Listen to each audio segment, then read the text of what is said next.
같이 기도드리시겠습니다. 저희에게 오늘도 거룩하고 복된 주일 주셔서 마음껏 주님을 찬양하게 하심에 감사드립니다.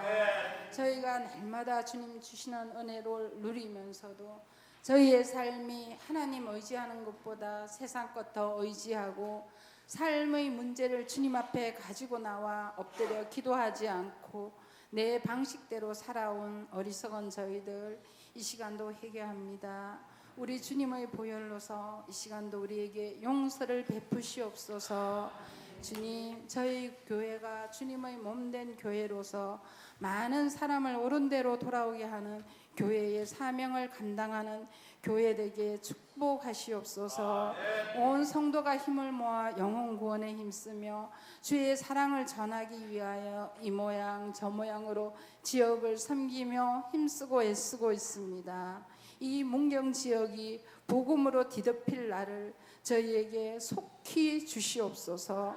삶에 지치고 여러 가지 경제적 건강의 문제로 고통당하는 모든 성도님들에게 주님 은혜를 베풀어 주시옵소서. 이 성전에 나와서 꿇어 엎드릴 때 속히 회복의 역사를 허락하시옵소서.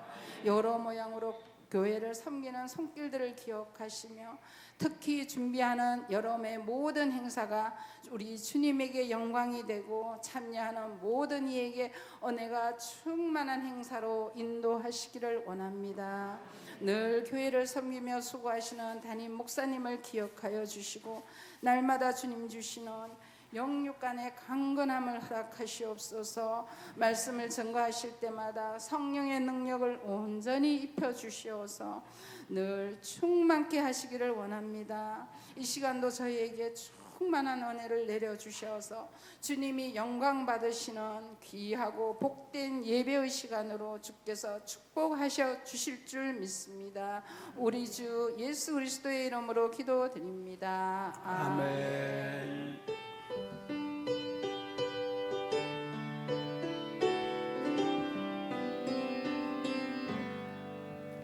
모든 영광 하나님께,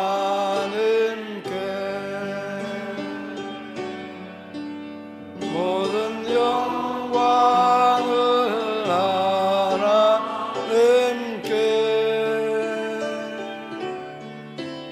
온 마음과 뜻 다해 주 사모합니다. 모든 영광을 하나님께.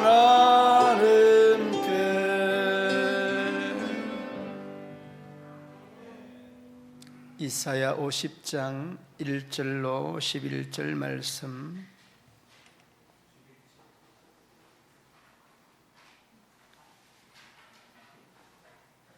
나 여호와가 이같이 말하노라. 내가 너희의 어머니를 내보낸 이혼 정서가 어디 있느냐? 내가 어느 체주에게 너희를 팔았느냐? 보라, 너희는 너희의 죄악으로 말미암아 팔렸고 너희의 어머니는 너희의 패역함으로 말미암아 내보냄을 받았느니라.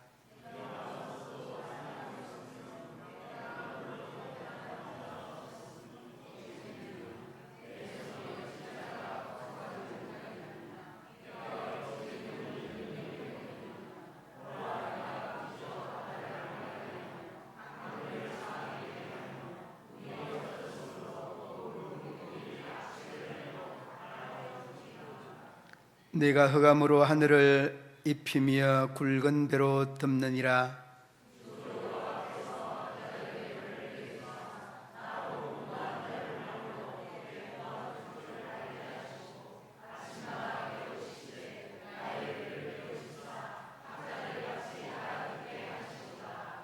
주 여호와께서 나의 길을 여셨으므로 내가 거여가지도 아니하며 뒤로 물러가지도 아니하며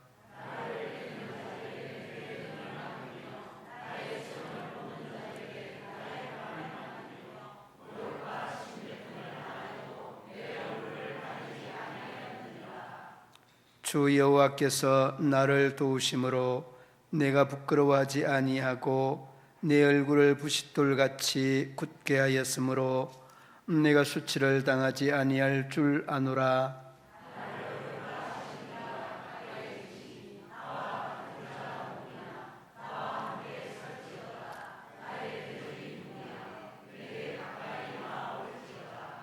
보라, 주 여호와께서 나를 도우시리니 나를 정죄할 자 누구냐?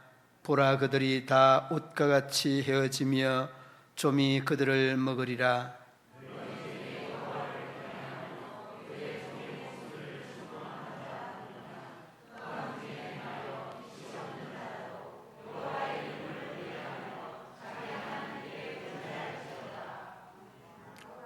보라, 불을 피우고 횃불을 둘러 띈 자여, 너희가 다 너희의 불꽃 가운데로 걸어가며 너희가 피운 횃불 가운데로 걸어갈지어다. 너희가 내 손에서 얻을 것이 이것이라. 너희가 고통이 있는 곳에 누우리라. 아멘. 특송 갈평 요성 구역 해 주시겠습니다.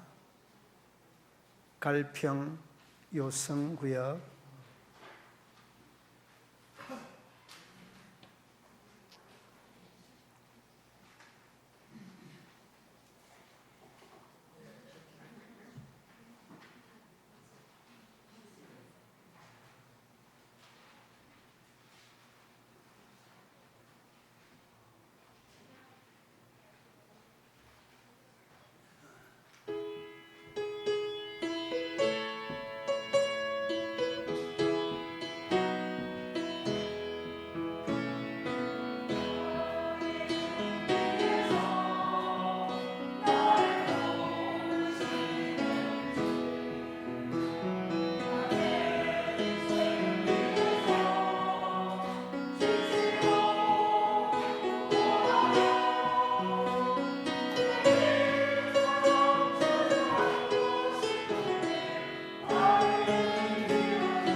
제가 음식이 맛이 없는 음식이 별로 없어서 안 주서 못 먹고 없어서 못 먹고 주는 건 다 먹는데 그 과정들이 그렇습니다. 밥을 이렇게 너무 잘 먹으니까 아내 보기에 좀 미안해요. 너무 잘 먹으니까 미안해서 한 번은 내가 너무 잘 먹었어 미안해요 하니까 잘 먹어주니까 좋죠 그러더라고. 그래, 왜 제가 이런 이야기를 하는가 하면 오늘 특송한 분들이 진짜 잘하죠. 근데 그 잘하는 이유가 어디 있는지 아세요? 예. 잘하는 이유가 여러분들이 반응을 너무 잘하고 여러분들이 율동을 다 해중석에서 하고 있어요. 너무 은혜스럽게 그 찬양을 잘할 수밖에 없도록 만드시는 분이 찬양하는 사람들인 동시에 여러분들에게도 있는 겁니다.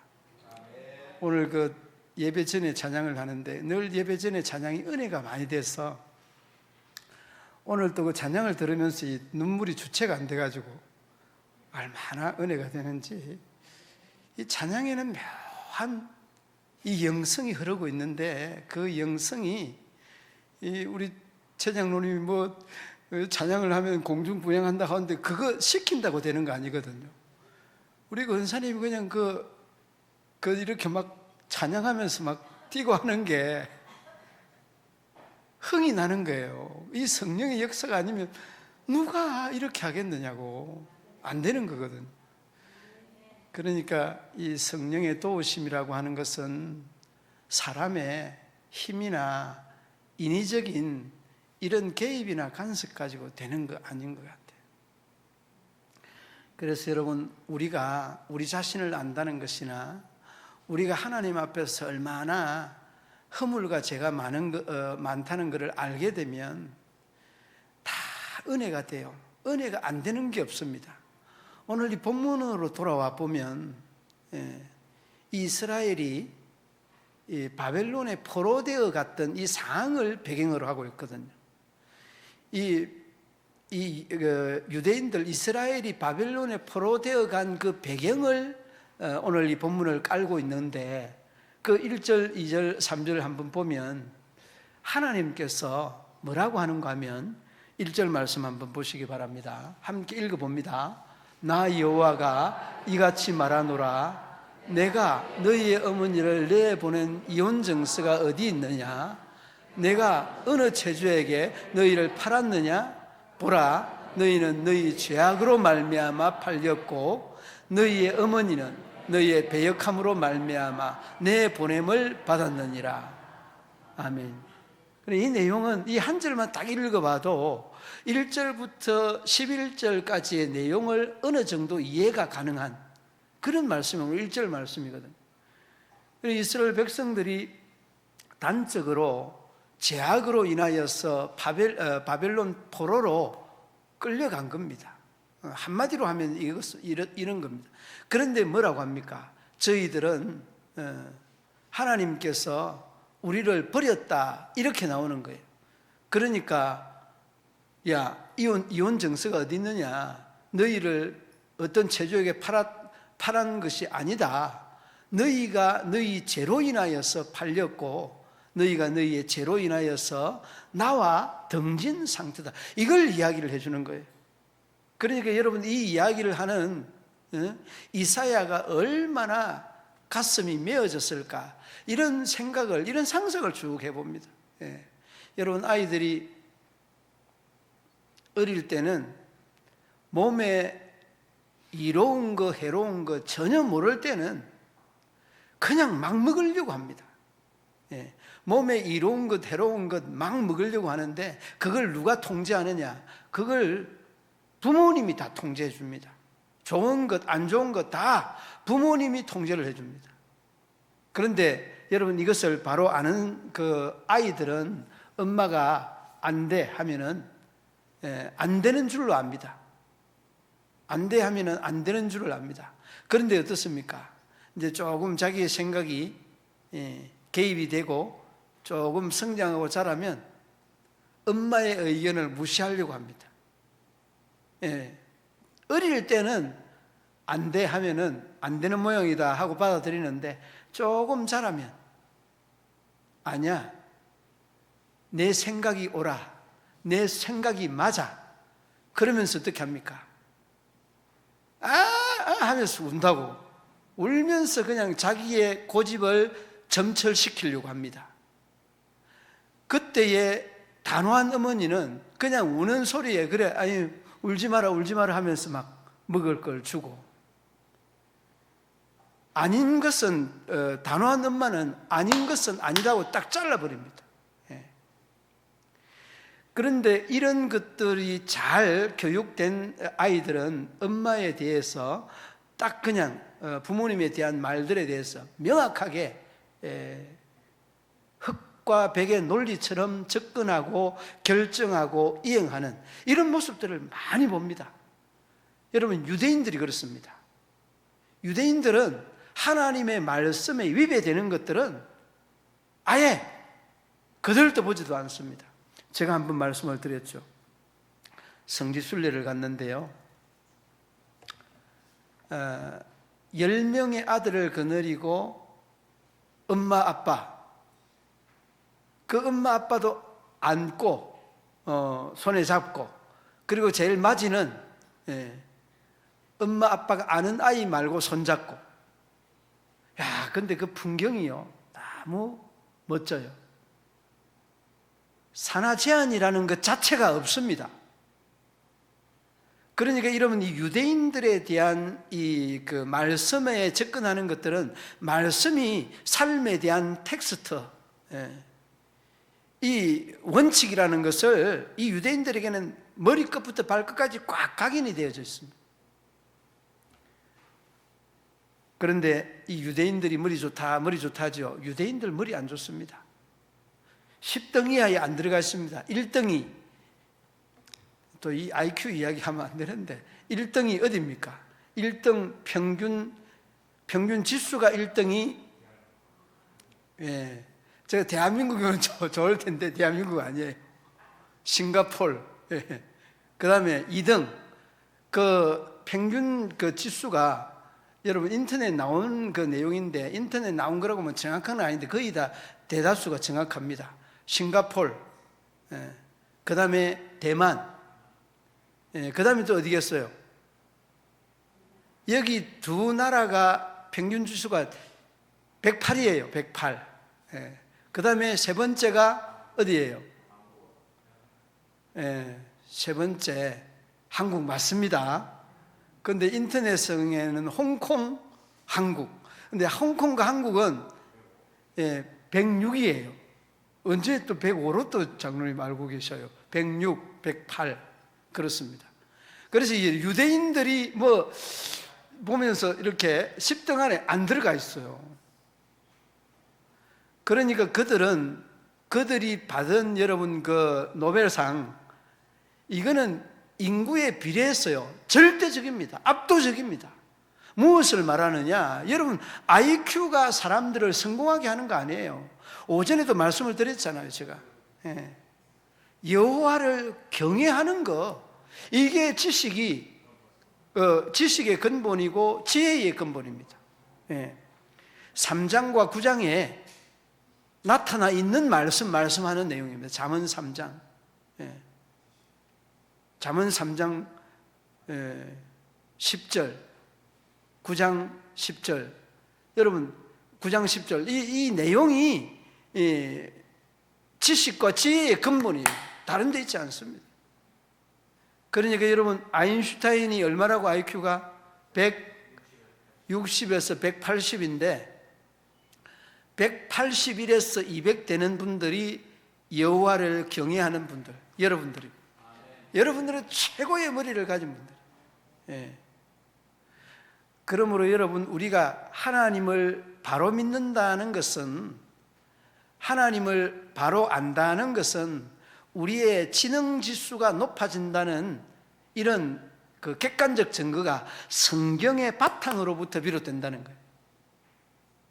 그래서 여러분, 이 오늘 본문의 내용을 보면 이스라엘 백성들이 왜 우리를 팔아먹었습니까? 하나님, 이 이스라엘 백성들을 왜 포로로 기양을 보냈습니까? 하나님, 이렇게 그냥 막 하소연하는 거예요. 이 말씀에 대한 의미와 뜻이 그렇습니다. 그러니까 하나님께서 이사야를 통해서 가르쳐주고 있는 내용이 왜 우리가 왜 내가 하나님이 자녀들을 팔아먹었느냐, 이혼 정서가 있느냐, 이렇게 이야기하는 거예요. 응?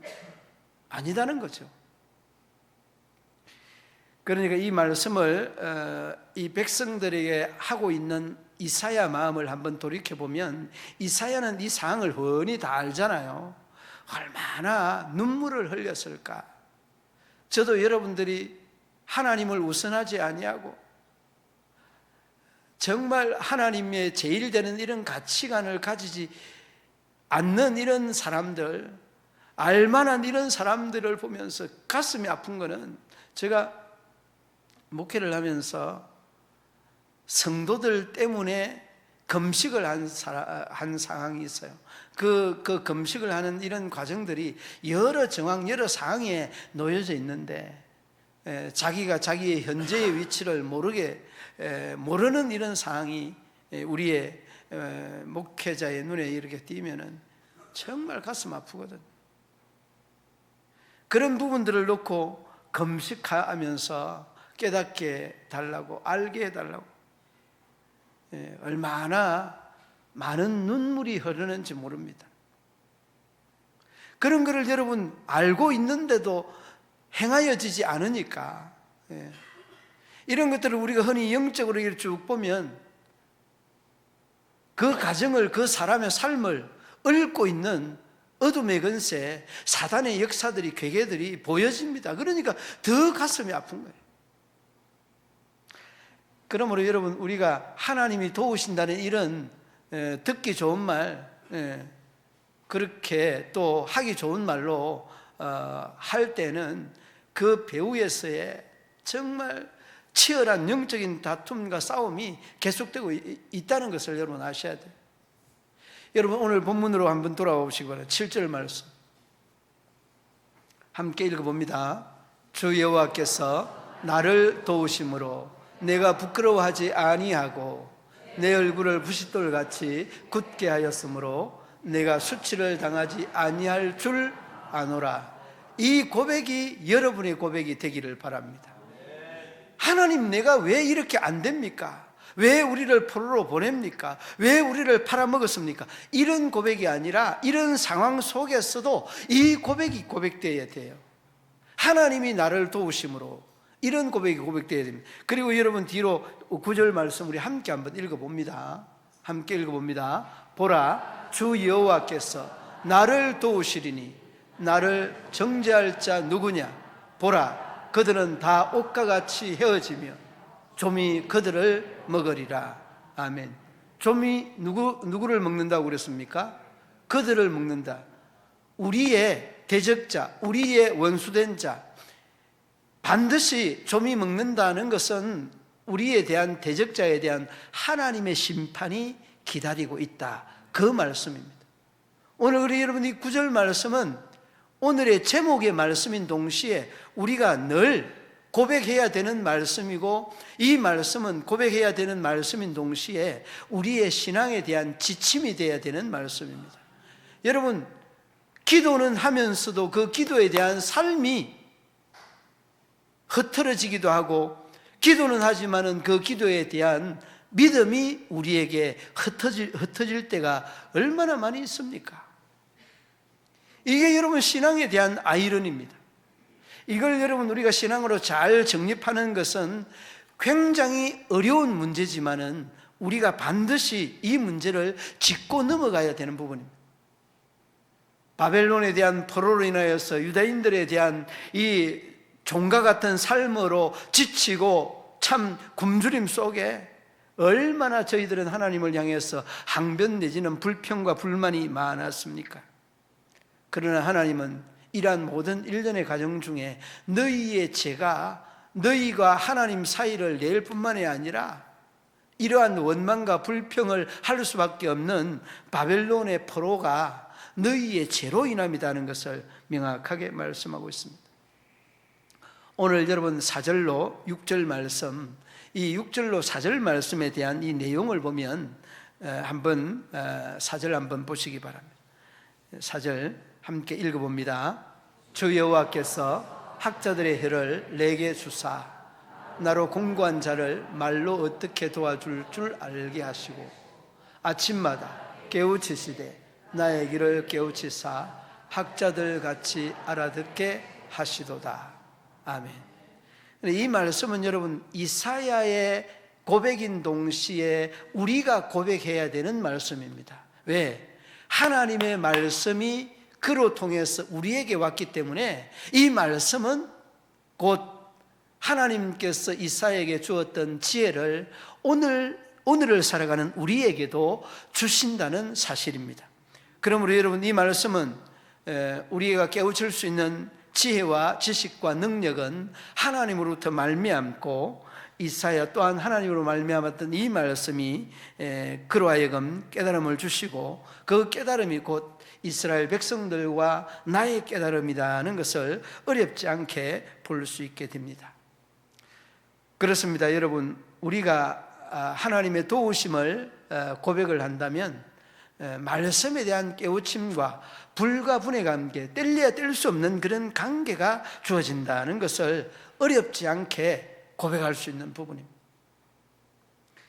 그러므로 여러분 우리가 믿음생활, 신앙생활을 하면서 제일 먼저 하나 꼭 기억해야 되는 것은 기도를 하면서도 그 기도가 내 중심적인 기도가 아니라 하나님이 원하는 하나님의 뜻대로 하는 기도가 진짜 바른 기도다는 것을 한 번씩 우리가 생각할 때가 있죠. 그리고 여러분 그 뒤로 5절 한번 보시기 바랍니다. 5절 함께 한번 읽어봅니다. 주 여호와께서 나의 길을 여셨으므로 내가 거역하지도 아니하며. 여러분 누가 길을 열었습니까? 하나님이 길을 열었습니다. 이 하나님이 길을 열고 닫는다는 이런 표현은 그냥 의미적인 그런 내용이지 그 길을 연다는 것은 하나님이 들을 수 있는 지혜와 들을 수 있는 깨달을 수 있는 이러한 은혜를 우리에게 주신다는 표현이 바로 이런 표현입니다. 아무리 여러분 우리가 말씀을 많이 듣고 많이 읽고 많이 쓰고 많이 암송을 한다고 할지라도 하나님이 그 말씀에 대한 깨달음을 주지 아니하면 그 말씀은 말씀되지 않습니다. 그러므로 여러분 말씀에 우리가 들을 수 있는 귀와 깨달을 수 있는 마음을 주시는 분은 하나님이시다는 것을 한순간도 잊지 마셔야 됩니다. 그러므로 여러분 우리가 늘 고백을 해야 되는 것은 말씀이 하나님이시기 때문에 말씀을 자꾸 대하다 보면 깨달음이 자연스럽게 주어지게 되어져 있습니다. 왜? 말씀이 하나님 자신이기 때문입니다. 아니다고요? 아닙니다. 아닌 게 아니고 정말 그렇습니다. 여러분 요한복음 1장 1절 말씀에 태초에 말씀이 계시니라. 이 말씀이 하나님과 함께 계셨으니 이 말씀은 곧 하나님이십니다. 말씀이 뭐라고요? 말씀이 하나님이에요. 그러니까 듣는 것들의 횟수가 많아지고 암송하는 횟수가 거듭되면 이 하나님은 우리에게 깨달음을 주고 길을 열어주고 마음을 열어주어서 의미를 알게 하신다니까요. 이게 여러분 오늘 5절 말씀에 대한 의미의 내용입니다. 그러니까 여러분 우리의 길을 여시는 인위적으로 여는 그런 하나님의 표현이 아니라 하나님의 말씀과 계속하게 되면 그 말씀에 대한 깨달음을 우리에게 주시는 분이시다. 그리고 여러분 건너뛰어서 7절 한번 조금 전에 읽었던 내용 그 앞부분 보시기 바랍니다. 주 여호와께서 나를 도우심으로, 제목이죠. 나를 도우시는 하나님, 나를 도우심으로. 여러분 이는 우리가 고백해야 되는 이런 부분인데 하나님은 모든 일들을 이루어가는 과정 중에 전제되어야 되는 조건이 하나 있더라고요. 뭐냐? 선지자들도 그러하고 믿음의 참 그 족장들의 삶도 그러하고 모든 제자들의 삶도 그러하고 신앙의 의인들도 다 그러하고 그러하다는 그 공통적인 게 뭐냐? 하나님의 역사와 사역은 고난이라고 하는 절차와 과정을 통과하여서 이 선지자, 이 예언자, 이 사도들, 이 제자들, 이 족장들 다 이 고난이라고 하는 터널을 통과해서 하나님의 사역을, 사명을 이루어간다는 것을 볼 수가 있습니다.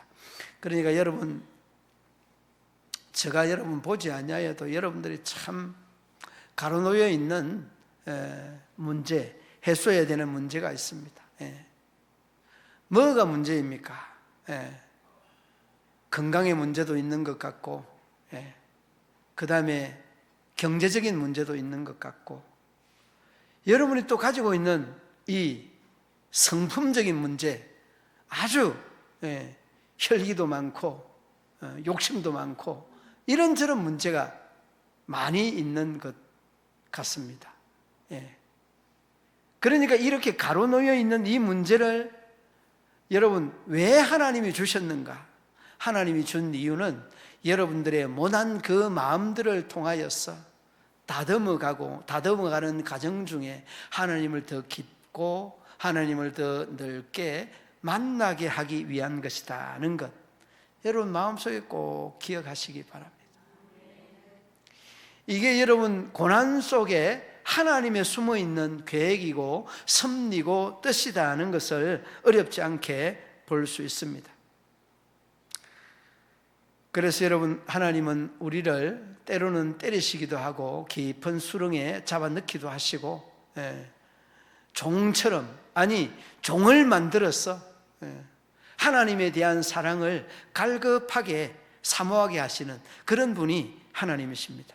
이런 내용들을 쭉 돌이켜보면 하나님은 참 너무 우리에게 고통을 주시는 하나님이시다 라는 것을 생각하게 되는데, 여러분 7절 보시기 바랍니다. 7절 그 후반부에 보면 한번 읽어봅니다. 주 여호와께서 나를 도우심으로 내가 부끄러워하지 아니하고 내 얼굴을 부싯돌같이 굳게 하셨으므로 내가 수치를 당하지 아니할 줄 아노라. 여러분, 부싯돌은 어릴 때 우리가 이 부싯돌 가지고 많이 놀았습니다. 밤에 이 부싯돌 가지고 서로 부딪혀서 딱짝 하면은 어떻게 됩니까? 불빛이 번쩍번쩍하죠. 친구들하고 밤길을 걸을 때 저만큼 앞에 가가지고 그냥 음침한 이런 곳에 야! 하면서 불을 반짝하면 깜짝 놀라고, 그 맛이 얼마나 재밌는지. 조는 분이 한 분 계셔가지고 제가 조는 분이 한 분 계셔. 이제 일어나시기 바랍니다. 그래 이제 이렇게 이런 그 과정들을 하나님께서 도우신다는 이런 그 과정을 말씀을 드렸는데, 아무튼 하나님은 우리를 도우시는 분이시다라고 하는 것, 고난을 통해서도 시련과 역경을 통해서도 도우시는 그 하나님을 우리가 바라볼 수 있어야 합니다. 그런데 여러분, 우리가 고난 당할 때는 하나님 앞에 한 번씩 원망 내지는 또 불평을 하죠. 마태복음 26장 39절에 보면 이렇게 말씀하고 있는 내용이 있습니다. 마태복음 26장 39절에 보면 정말 우리가 기도할 때도 이렇게 해야 되지 않을까 생각해요.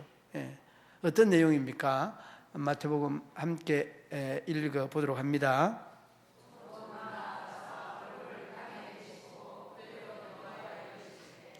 내 아버지여, 만일 할만하시거든 이 잔을 내게서 지나가게 하옵소서. 그러나 나의 원대로 마옵시고 아버지의 원대로 하옵소서 하시고, 누구의 원대로?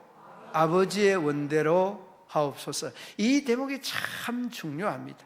우리가 믿음 생활을 하면서, 기도 생활을 하면서 누구 원대로 하기를 원합니까?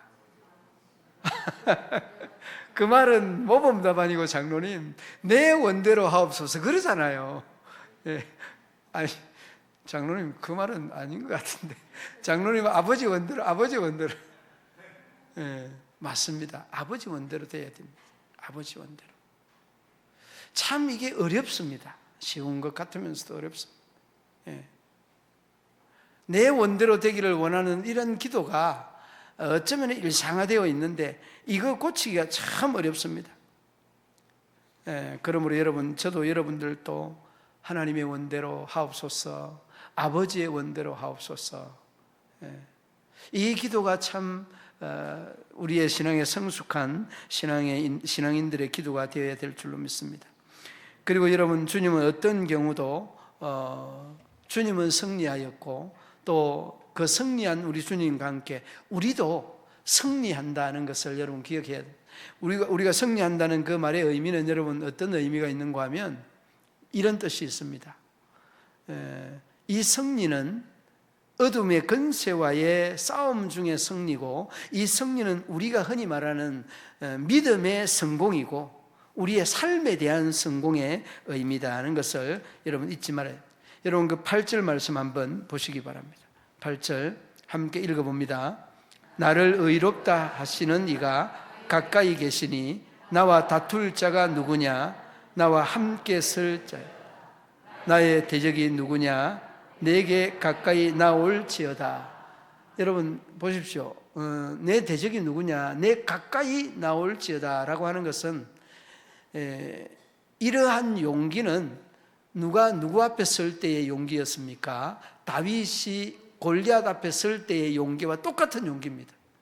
그러니까 여러분, 우리에게 다윗과 같은 이런 용기라는 말은 다윗은 골리앗을 보지 아니하고 하나님을 봤습니다. 그러니까 우리가 앞에 놓여 있는 장애의 요인이나 요소를 바라보면 엄해 기죽어 할 수밖에 없습니다. 그러나 우리에게 주어지는 이 장애의 현장은 어떻게 이겨가야 되느냐? 우리가 하나님을 바라보면 너무 멋지게 이겨갈 수 있는 길이 보입니다. 여러분에게 길이 보이지 아니하면 하나님이 여러분 앞에 없기 때문에 안 보일 수 있습니다. 신앙도 고난과 함께 하나님께서 이 일을, 사명을 이겨갈 수 있는 힘을 주시는데, 이 고난 너머에 있는 우리의 승리, 우리의 성공, 우리의 아름다운 은혜, 바로 이것을 기대하며 나가십시다. 그리고 이러한 용기, 8절에서의 이러한 용기가 주어질 때에 9절 여호와께서 나를 도우신다는 이런 고백이 자연스럽게 나올 수 있습니다. 사랑하는 믿음의 성도들 여러분, 그렇습니다. 이 한 주간도 우리의 살아있는 몸과 마음과 뜻을 하나님께 드리는 이러한 영적인 예배의 삶이 오늘 또 이렇게 8절에서의 담대함과 함께 9절에서 하나님은 우리를 도우신다는 이 분명한 고백, 이 고백이 우리 삶에 어우러져서 주님 앞에 기쁨이 되고 영광이 되는 복된 삶이 한 주간 동안 계속될 수 있기를 우리 주님의 이름으로 축원합니다.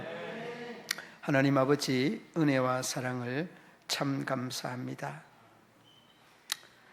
우리가 하나님을 의지하면서 우리가 하나님을 바라볼 수 있는 믿음에 서야 하는데, 우리는 하나님을 바라보지 아니하고 우리 앞에 놓여 있는 곤고와 고난과 시련과 역경을 바라보고 있습니다. 아버지 하나님을 바라볼 수 있는 믿음의 눈을 주시고 그 믿음의 눈으로 인하여서 담대하게 승리해 나갈 수 있는 우리 모든 믿음의 성도들 되게 하여 주옵소서. 저희들에게는 아버지 하나님 이렇게 이겨나갈 힘도 능력도 근세도 부족합니다. 하나님 앞서가시면서 우리에게 당면한 이 문제를 해결해 나갈 수 있도록 환경을, 조건과 여건을 만들어 주시옵소서.